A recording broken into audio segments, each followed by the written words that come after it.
I'm so excited right now because we've got a really exciting guest here today. Those of you who have been crunching around online and going deep in the rabbit holes, I'm sure you've seen BiggerPockets.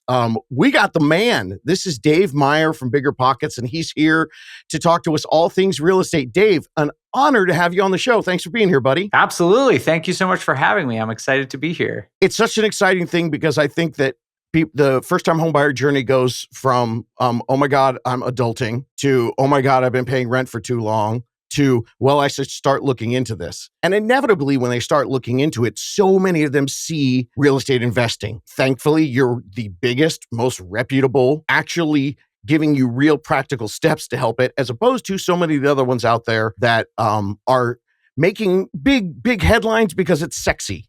So for first-time homebuyers, what would you tell anyone first starting to research and study real estate? What are the most important aspects of understanding how the real estate market works just to get your feet in the water? That's a great question. There are so many elements when you're first getting started to try and understand. But if it were for me, I would do the simplest thing. I tell people this all the time who are maybe a little hesitant or just unsure about getting into real estate, whether it's as an investment or as a first-time home buyer, is just to go Google the median home price in the United States over time and just look at the trends there.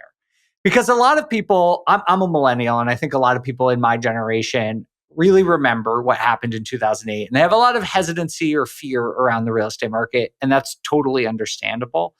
But when you zoom out in real estate, the picture becomes quite clear that it's a very stable asset class that if you are in it for the long term, offers really predictable, great returns, whether again, as an investor or as a primary home buyer. So I think just getting that truth into your mind is like a really good place to start before you start figuring out exactly what tactics and approach you want to personally take to getting into the market. Well, I kind of figured you were going to give me the best answers of anybody I've ever talked to, but you're right. I'm not saying you're right. I'm saying, oh my God, yes, heck yeah. Zoom out, historical perspective. I mean, totally. Looking at the bigger perspective, just right now, 2025, there is a gigantic fear that's happening. And I love to zoom out and show people, this is 2008. This is 2011 and 12 when I was telling everybody, boy, it'd be a great time to buy a condo by a college right now because they're going to go up. And no investors jumped in because they were scared. So with that in mind, there's so much fear happening in 2025. I get so many people that reach out as looking for first-time homebuyer, any kind of guidance. So many people are feeling priced out, especially in what they call the HCOL, which is a new term on Reddit for high cost of living, which I love. I'm familiar, yes. Cool. I love Reddit, so I hang out there. Yeah, buddy. It's a great place, but oh my gosh, I go to the first time homebuyer subreddit and I just sit there and want to cry. Oh gosh. The advice that people are giving each other. So I would love for you to give, a lot of people say, I can't afford a place here in Chicago. I'm just going to buy $100,000 investment someplace else, in another part of the country first before I buy my first home. How do you feel about people doing that in this high rate economy or high rent economy that we're living in? I think it can make sense depending on what your personal goals are. And this is sort of a blanket statement about real estate. One of the amazing parts about this asset class is it's really customizable. You can turn it into whatever you want. And if you want to build a portfolio, I think that there is a fair argument to make that buying a rental property, probably in the Midwest, that offers some modest cash flow and could appreciate over 10 to 15 years is great if that's what you're trying to do. I also think that buying a primary residence is a solid financial decision. It's, it depends. It's probably not going to be the best return on investment of your entire life, but it provides, in my opinion, a very strong, stable sort of base for your financial life that you can hold on to for as long as you want to. And so different people have different goals. Some people want sort of a high flying, want to build that portfolio. There's the whole FIRE movement I'm sure you're familiar with. If you want to retire early, buying rentals might make more sense. If you have a family and you want to sort of just build like a strong base and foundation financially, buying a primary home is probably the better choice. And then there's a third option, which we can get into, which at BiggerPockets, we coined the term house hacking, which is sort of like a hybrid of buying your first home and renting property, which is a great strategy in those high cost of living places as well. I'm happy to talk about that approach too, if you want to. Absolutely. House hacking is a gigantic topic here at How to Buy a Home.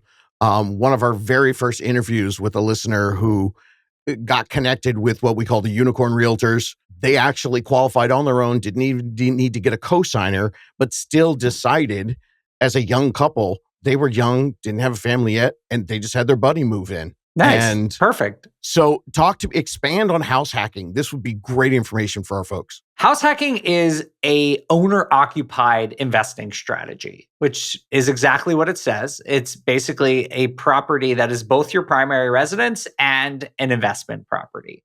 And there's essentially two different avenues that you can take to house hack. The first is to buy a multi-unit property, and typically that would be still a residential property, which is defined as 4 units or fewer. So you buy a duplex, you buy a triplex, you buy a quadplex, you live in one unit and you rent out the others. That's one avenue. Personally, one of the ways I got started as a real estate investor.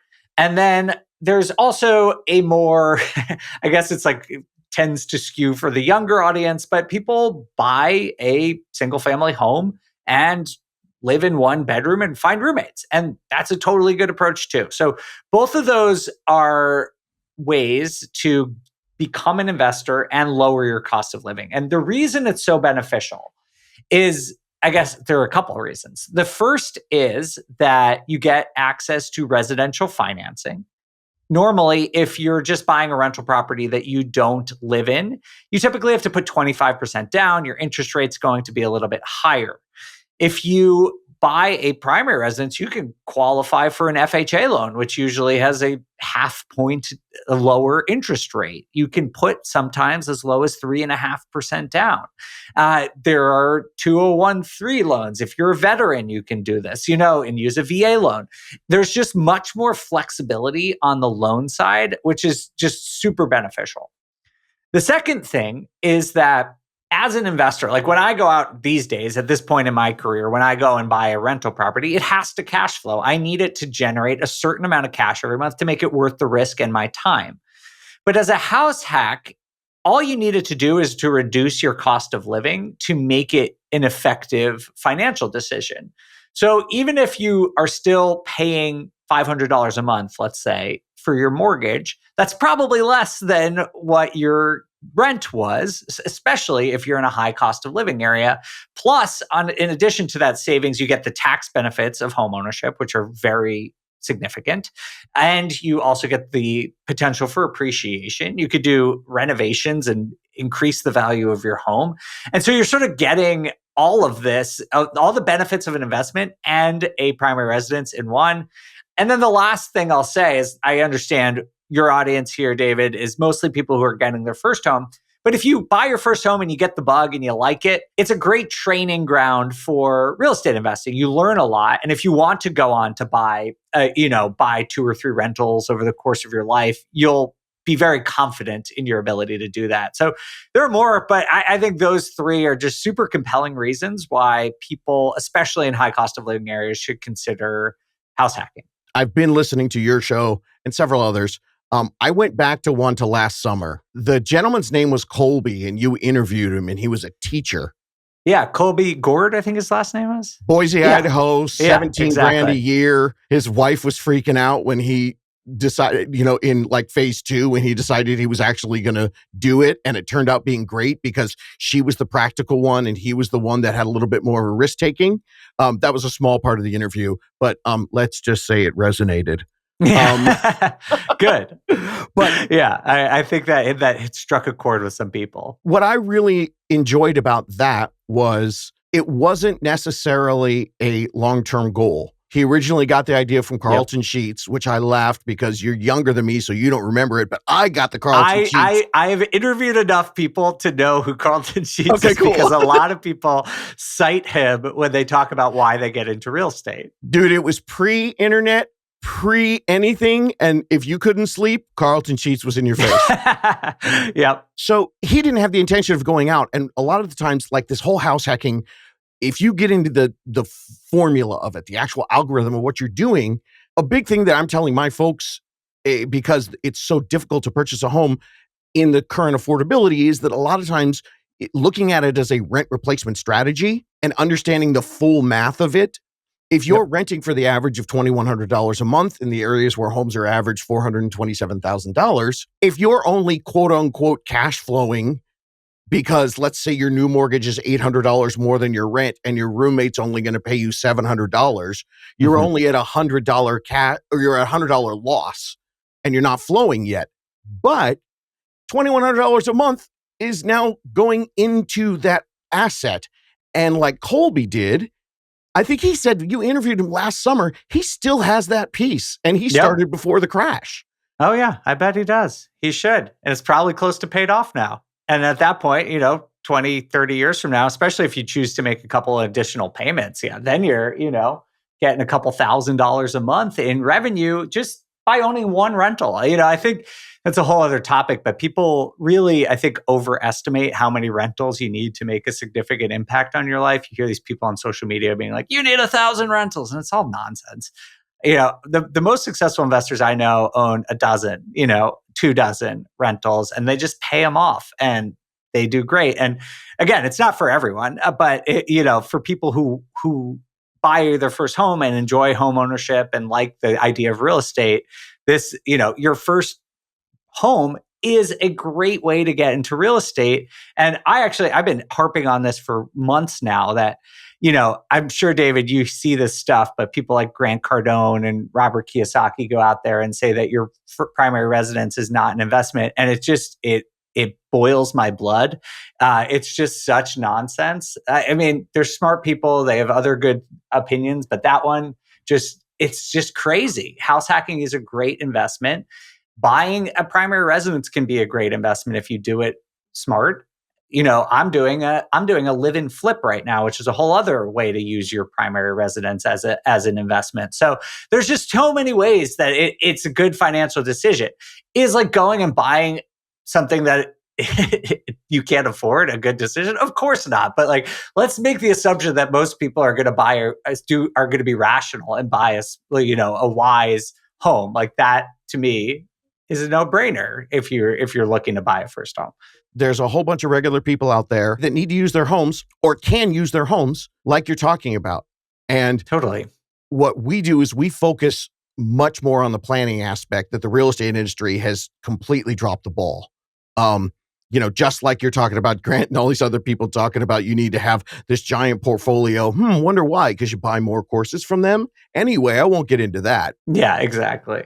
So expand on that statement, because someone like that, if he's scrolling online, he's seeing someone telling him he's got to do 12. Expand on one property or one and another can still be a great way to live a very comfortable life. Yeah, it's really all about time. And I think that's the real benefit of real estate is if you're trying to get rich quick, you probably need 20 rentals in 5 years if you want to retire. But if you're just trying to build a comfortable life over 10, 15, 20 years, then buying one rental every 3 or 4 years can be remarkably effective, particularly if you take the cash flow that you start to generate over time and just reinvest it into your portfolio and don't use it for your lifestyle for that first 10, 15 years. That's basically what I've done. And what countless other investors I know have done as well. And there's a few reasons for this. One is, going back to my first piece of advice, is just like looking at the median home price. Just like any market, there are cycles and there are times when home prices go flat. But if you zoom out and you own properties for 10, 15, 20 years, there's literally never been a time in the United States where you wouldn't make money on that. The second thing is, the amazing part of residential real estate in the United States is that the debt is fixed. And Dave Ramsey has his opinions about debt. I disagree with them. But the great thing about residential debt is that you get to lock in this price. Your mortgage payment, if you want to keep it for 30 years, can stay the same. But rents go up. 4 or 5% every single year. And that might not sound like a lot. And in the first year, even if you're earning $1,000 and then you're earning a little more and a little more and a little more, 15 years from now, instead of earning $1,000 a year, you're going to be earning $20,000 a year. And that's not an exaggeration. Like, I have properties that I bought that I was living in that didn't cash flow. Fast forward to today, I bought this property I'm thinking of 11 years ago. It makes $30,000 a year after all expenses, all repairs, everything. Like, it just waited. I didn't do anything. I didn't do any major renovations. And the value has gone up, which is great, but I'm not even talking about that. I'm just talking about the cash flow that this one property will generate for me. If I did that 5 times, that's $150,000 a year, right? And like, everyone will be able to buy at different cadences, but that is true without me even paying off those mortgages. If I wanted to pay off the mortgages, I could probably be earning, it would take me some time because I have to save up some money. But if I wanted to do that, I could maybe be making $300,000 a year off 5 or 6 properties. So it really is just a matter of waiting and what you want to do and your priorities. But for me, real estate's a patience game. So you wait, if you do this methodically over 10, 15, 20 years, like, you're going to get wealthy. It's pretty reliable. So on the show, I always talk to people, it's not trying to time the market, it's your time in the market, stealing that Totally. from whoever said it first. Yeah, we all steal that Of course. What do you say to your people? Because it's the same philosophy. Everything that you just spoke about, the basis is, but you have to start. So yes. We don't want people to jump into something blind. We don't want people to gamble. How do you communicate to people when the difference between taking action and doing your research and over-researching before you take action? Because that starting point, you only get it once, and that's what makes you the most money. Totally. Yeah. I mean, this is not surprising. I'm a data person. So my answer to people is always to just do the math. And it's not that hard. Like, there are calculators you can go Google right now. BiggerPockets, we have some, but like, literally, if you just Google like buy versus rent calculator, you'll see that it's a function of time. And I just did this for myself, actually, because I've moved quite a few times in the last couple of years. And I've actually been renting since 2020 because I lived abroad and I didn't know how long I was going to stay. And then I just moved back to the United States, and I'm actually doing this live-in flip, but I was debating whether I should rent or buy. So I've done this math quite a few times recently. And for me, it's usually come out to about 5 years as a break even. It's basically, if you plan to stay in your home for 5 years or longer, it's usually beneficial to buy a home. For every year after that, it just becomes gravy, right? If you're going to stay for 9 years, 10 years, for sure. So that's how I recommend people look at this. It's that it's not, you bought at the exact right time. It's like, I just lived in this house for 5 years. And the reason for that, you've probably talked about this on the show many times, but real estate, one of the, considerations, it's not all rainbows and butterflies. There are downsides. One of the downsides is that there's significant transaction costs in real estate. And so even though your property value most likely will be flat or go up in any given year, when you go to sell, it can cost anywhere between 6 to 10% of the purchase price to sell the property. And so you need to wait like 5 years for the property to appreciate, to pay down your mortgage a little bit, to overcome those transaction costs. And that's the main reason you need to like stay in your house. And again, that's just a function of time. So if you start the clock now, regardless of market cycles, it's probably going to be about 4 or 5 years. If you buy and the market goes down, that stinks. No one wants that. It happens. I bought my first deal in 2010 and everyone's like, oh my God, that was so lucky. It was like, yeah, but my property value went down for 2 years until the market bottomed. And then, people tend to forget that, to forget that part. But yeah, if that happens to you, it stinks. But like, then your break even's probably 6 years, or 7 years. And so it's still a relatively cost efficient thing to do, unless you plan to move every couple of years. So I think that's how I would recommend people look into it. The other option, though, I should mention, because I am a real estate investor, is the way to get around that is if you live in a property for 3 years and you want to move, hold on to it as a rental and then buy another one if you have the capital to do that. But a lot of times you can refinance, take some money out, or get a new FHA loan. There's a lot of ways to do that. And so that's another way that people, if you're not ready to sell, you haven't held on to it long enough, or you just like the idea of owning rental properties, you could just do it again. there's a reason the real estate industry isn't selling this, because Yep. they know a first-time home buyer is going to leave in 6 or 7 years. And when they do, it's a sell and a buy. That's 2 deals for the broker. If Yep. you teach them That's to keep true. that first home, it's only one. There's 1,000 That's little a good secrets point. I've uncovered. I And never thought about that. That's so true. oh, yeah. And I'm not even going to get into the fact that 71% of real estate agents didn't sell a home last year, yet they still continued to build the model of bring in anybody and play the numbers game instead of actually training the agents to do the job. And who gets and who do they send them to? The first-time home buyers. See why I started my podcast? Yes, I do. Thank you for doing the work. With that and understanding that you have a fixed property and seeing all the different directions that you can go when your rent isn't increasing. Because last year, the average age went to 38 for first-time home buyers. It's insane. And I'm just thinking about, gosh, how much money they would have saved with 10 years of renting. Yeah. And now all the math that you're talking about, I think, is such a gigantic thing that people need to see. If someone is a first-time home buyer and they're doing the research, what part of the research of just buying their first home do you think translates into them potentially thinking about being an investor? So you're basically asking, like, what should they do up front when they're buying their first property that might help them sort of see the big picture about investing in real estate long term? Or I'm asking them what parts of buying a home of the process do they not even realize they're understanding how they could potentially buy in the future as an investor? Oh, sure. Yeah. Investing, like, it's really not that hard. That's the great thing. It's just, honestly, the challenge is mental more than it is logistics or tactics or anything like that. So much of the fear I think people have is around the transaction process, which is like, how do I get a lender? How do I, find a title company? How do I find an agent? Those types of things. And that's not any different from being an investor to being buying your primary residence. The thing that you need to learn as an investor, that's sort of like a secondary thing, is the rent side. Like how much, being able to underwrite rent and expenses accurately is a big part of the game for investors. Just when you're analyzing a deal, someone might tell you can rent it for $1,200. Someone might tell you $1,500. That's a pretty big difference when it comes to your return. And then some people are very rosy and optimistic about what their expenses are going to be. I tend to skew on the other side. I'm extremely pessimistic about everything breaking. I'm an optimistic person, but as an investor, I just I prefer to just choose everything goes wrong. And I think as a homeowner, you start to learn those things, right? I think everyone, as a homeowner, you start to see the things that break and how often they do. And this is just part of being a homeowner.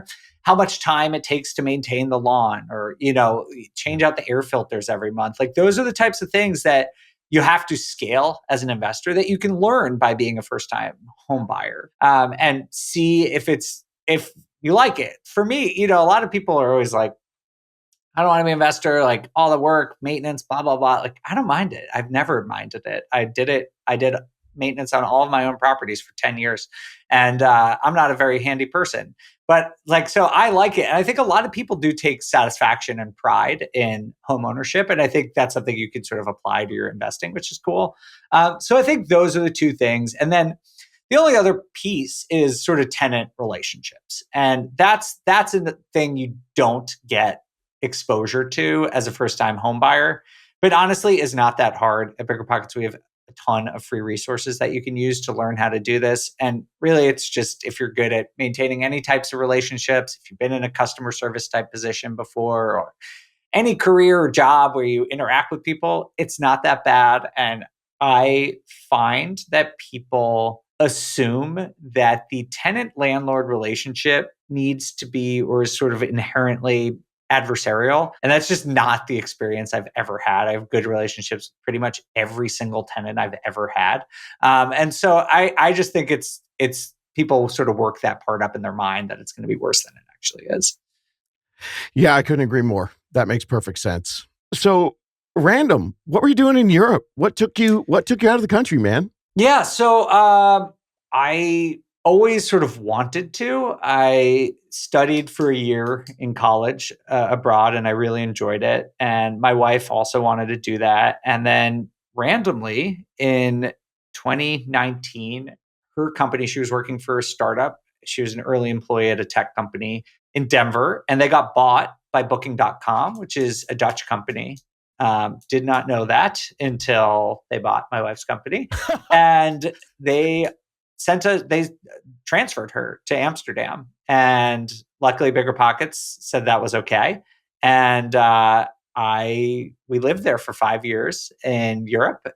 It was incredible. One of the coolest, best experiences of my life. Don't regret it for a minute. But just moved back just for a lot of reasons. But we had a fun experience. And yeah, I mean, whole other topic, but definitely highly recommend it for people who have the opportunity to do it. That's incredible. And oh my gosh, what crazy timing. It was 2019, the world explodes. Now suddenly you have this new information because people were so concerned about remotely doing potentially investing because it's out of state and whatever. And here you are going, oh, I did it across an ocean. Yeah, that's true. I moved to Amsterdam. It was like December 30th, 2019. So, 6 weeks later, COVID hit Europe, because if you all recall, it hit Europe before the Italy United first. States. Yep. Yeah. And so we started having lockdowns, I think around the same time, but 6 weeks later, we were already talking about COVID. And so, it was an eye-opening experience for me. Because one, I was already in the process of having to learn to be a homeowner and a landlord remotely. And then it was doing that sort of on steroids because the whole world was shut down. It was harder to get people to do anything, and people were fearful. And, there was all these rules about rent increases and moratoriums. And, for one of the first times in recent memory, real estate was really on people's minds. And so it was a good time for me, right place, right time kind of thing, where I was learning something and able to teach something that became really in demand. Okay. So then before we turned on the microphones, I asked Dave if I could do these gotcha questions. Please. I've always wanted to ask every real estate guru. If you're such a real estate guru and you're working for a company that sells coaching and professional programs to help people do it, why aren't you just investing and not selling this to other people? Well, a couple things. I don't consider myself a real estate guru. I am a real estate investor and a real estate educator, but I don't sell any personal coaching or courses or anything. I work for BiggerPockets. BiggerPockets does have paid memberships, but we take great pride in the fact that our memberships are about $350 a year, as opposed to a lot of quote unquote gurus who sell courses that are $5,000 or $10,000 or $15,000 a year for the very same information. And BiggerPockets always has made our education mostly free. You buy books, but we charge for tools and that sort of stuff and in-person events. So those cost a lot of money. And so we charge for that kind of stuff and stand by their value. So totally.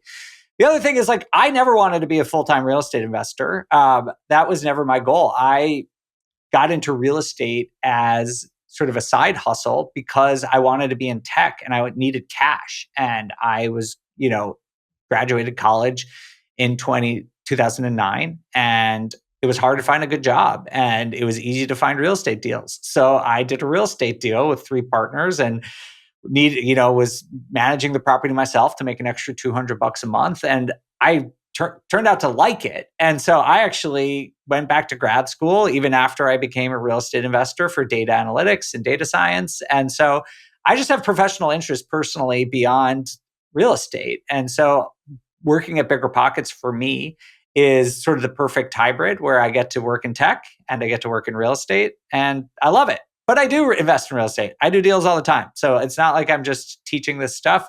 I live it every day. But I also have a cool job where I get to talk about it. I preface that as a gotcha question, but everything you said about BiggerPockets, I 1,000% agree. If someone were to come to me and ask me the question that I asked you, I would defend BiggerPockets and say, yeah, go look at everyone else who's charging X, Y, and Z, and look at the free information and look at the longevity that you guys have had in the marketplace. I mean, BiggerPockets was been around before you started investing and before, I think they started right when I started real estate. 2004. It's 21 years. My gosh. Yep. Yeah.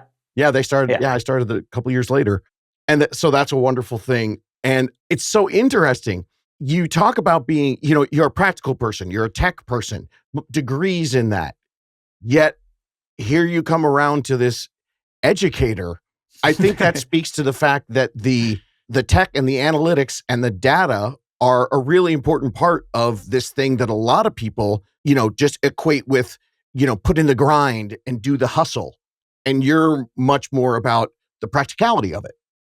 Yep. Yes. I have always been, and there are a lot of other great real estate educators out there. Don't get me wrong. A lot of them focus more on motivation or lifestyle. And don't get me wrong, like mindset and motivation, all that stuff is super important. It's just not me. I am a self-motivated person. So I've never really needed the wake up early and go to the gym kind of thing. I don't know. I'm lucky in that regard. And to me, it's just a math problem. It's I'm such a nerd, but it makes sense to me. And people always say, oh, on YouTube or whatever, they're like, of course you're promoting real estate. You work for BiggerPockets. That's true. But I also wouldn't work for BiggerPockets and I wouldn't invest in real estate if I thought there was a better asset class. If I was, I'd just invest in stocks if I thought it was better. I don't love real estate so much that I would deliberately lose money off it. It doesn't make, that argument just doesn't make sense. So I will keep investing in real estate for as long as I think it's a good asset. And I do think it's a good asset. So I'm going to keep doing it. Yeah, there's Carlton Sheets way where you knock on the door and try to assume somebody's mortgage, and then there's the new way that we have to do now. So with BiggerPockets, you have the platform where you can get a lot of information for free. You also have the platform where you can do a really high return on investment and be a part of the professional program. And then I did talk to you earlier, and I just wanted to clarify this. You do have agents on your website that are featured for people who are looking for local real estate agents. And those agents are another profit stream in some way for BiggerPockets, in that it's the agents who make the commitment to pay to have the relationship with you guys. And then you guys will let them know, here's people who want to work, who are using the education we've given them and they want to now get after it. And you connect those people. Yeah, that's right. Fantastic. Yes, and we really focus on investor-friendly agents. So what BiggerPockets is all about is finding, working with agents who invest themselves or who have, spent time educating themselves about the fundamentals of buying investments. Because as we've talked about, it's sort of different for everyone. Some people don't care if their first time home, their primary residence is a good investment. Some people fall in the middle. A lot of people fall in the middle. They want it to be their primary residence and a good investment. And then some people are like, just give me the best ROI, and our BiggerPockets is more on the ROI side of things. So we find agents who sort of understand that mentality and help people find deals based on that mentality. Which helps. I mean, that's a lot of part of the reason why I started this whole How to Buy a Home platform, was because not only are there is the bar too low to give yourself a license in places. So you have people that unfortunately just aren't trained well enough because the business doesn't do that for them. But then you also have people that are specialized. And there are some people that might be heavy with investors, which is interesting because it can actually translate to first-time home buyers. If your first-time home buyer is someone who's like, I'm good to do the work. Absolutely. That's such an easy correlation there. But understanding the niche of the person that you work with can be very important. And terrible segue here, but I just wanted to say, I think one of the biggest pieces of this that BiggerPockets can really open, the very first thing you said was go look at median home price to get the perspective. You've brought such a perspective to house hacking. Yeah. I think that can be there's so much fear right now. And I think house hacking can be the simplest, because people look at the rent versus buy and think, well, that doesn't make sense. It's $800 more than my rent. There's so much more math than that. Mm-hmm. Unfortunately, it's not that easy, but go on. Yeah. Yeah. Oh, absolutely. Yeah. I wish it was, but so with the house hacking, as the people are moving forward and they're getting in, they have the fear that's holding them back. And we've discussed that time is best for them to start. What are the things that you think people should be looking at with the house hacking? You mentioned all the things, but is there a math side of it that will help them get over the fear? Yeah, I think the math side is just looking at your current expenditures and then figuring out at the end of the day, if you own a property, how much you would generate or how negative your property would be. But it's not as simple as David said, that's just comparing those two things. So I think a couple things you should be looking at are one, rent growth over time, because, it might be a okay deal today, but it will get better. That's the cool part about real estate is that, like I said, your debt and your biggest expense stay fixed. Your rents go up, so your revenue increases, so your profit increases typically every year. It's great. The second thing is the tax advantages of real estate ownership is something I think that a lot of people miss. I certainly missed it for the first few years of being a real estate investor. I didn't even really think about it because I had no money. And so it wasn't like a big deal. But if you buy a house hack, your interest on your mortgage is tax deductible. And so that can be thousands of dollars a year that you may not see in that calculation of comparing your rent to your mortgage payment. But at the end of the day, think about it at the end of the year, how much take home, how much spending power you're going to have in one scenario or another. So I think those are two things. The other things I would consider when you're doing this analysis, one is appreciation. And I personally, people in the real estate investing community really debate how much you should count on appreciation. For me, I put about 2% a year. That's lower than the pace of inflation. That's lower than the long historical average because I'm conservative. But they go up, prices go up, right? That's just how they work. So, saying there's going to be no appreciation is a little ridiculous. And so, in my opinion, so that's one thing. And then the last thing, if you really want to get sort of advanced about it, is something that we call value add, which is basically how, being able to improve the property. So if you're handy, this is a great thing to do. And even if you're not, finding and looking for properties that have this ability to increase value, whether that's through some easy strategies like, paint and sort of a cosmetic renovation, learning the math behind that can be really encouraging because it's a great way to make money in real estate. Or you can go all the way up to a more complex renovation, which is adding a unit, a very popular thing right now with ADUs or accessory dwelling units. They're kind of like mother-in-law suites. Some people call them carriage houses, that kind of thing. If you learn the math behind those things, you'll start to see that even, your basic vanilla kind of house hack is good. But if you really want to get into it, you can turn it great with a lot of these other strategies and approaches that you don't have to do instantly. You could wait 5 years and do them. But thinking about, sort of the different ways that you can maximize and optimize your asset, I think is a really encouraging thing. I have this framework that I use on my podcast called the Upside, where it's buy a deal that's good today and identify when you're buying the deal, 3 or 4 different bets that could turn it from a good deal to an excellent deal. That could be adding units and renovating. That could be buying in a really popular area. That could be, doing an owner-occupied strategy. There's all these different bets you can make to take real estate from a solid deal to an amazing deal. And that's definitely true with owner-occupied strategies. I think it can be such a perfect funnel. So for those of you listening who are, this is intriguing to you, this is the way it's going to work. You start with us, you come in, and we're huge proponents of the ADU. You get an ADU, and then we funnel you over to BiggerPockets, and then you become an investor and you use that first home as totally that stability. Yep. It's crazy. So many people tell me the one thing they want in their life is, or in their living situation, these early, late 20s, early 30s, people call them, it's control.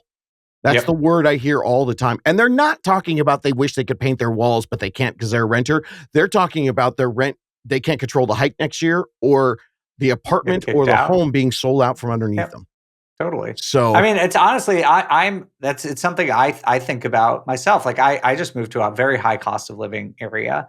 It's on paper cheaper to rent here than to buy, but I am in my late 30s and I just don't want to move that much anymore. And so I'm going to make the decision to buy a single family home. And that doesn't mean it's a bad financial decision. Is it the perfectly optimized decision? No, but like being an investment property, you should buy for the best ROI, I believe.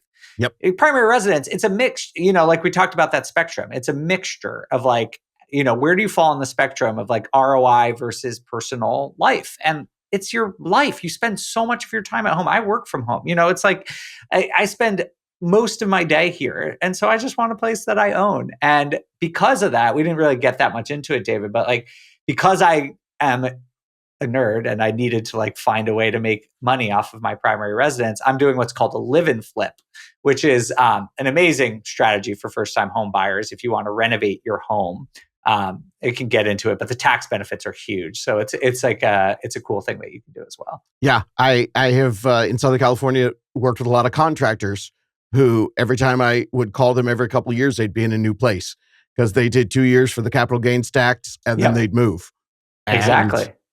It's a fantastic strategy. It really is. It does work really well. It's my first time doing it though, so I'll let you know how it goes. Oh, exciting. Yeah. Well, as you could discover, here we are gabbing away. Get two real estate nerds in front of microphones and we could go forever. So I really, really appreciate it's so exciting. So glad that you guys found us, and I'm so glad to introduce our folks into this multiple facets of taking control over your life. So thank you, Dave, for being here. It was great having you on the show. Thanks, buddy. Absolutely. Thank you, David, for having me. I appreciate it.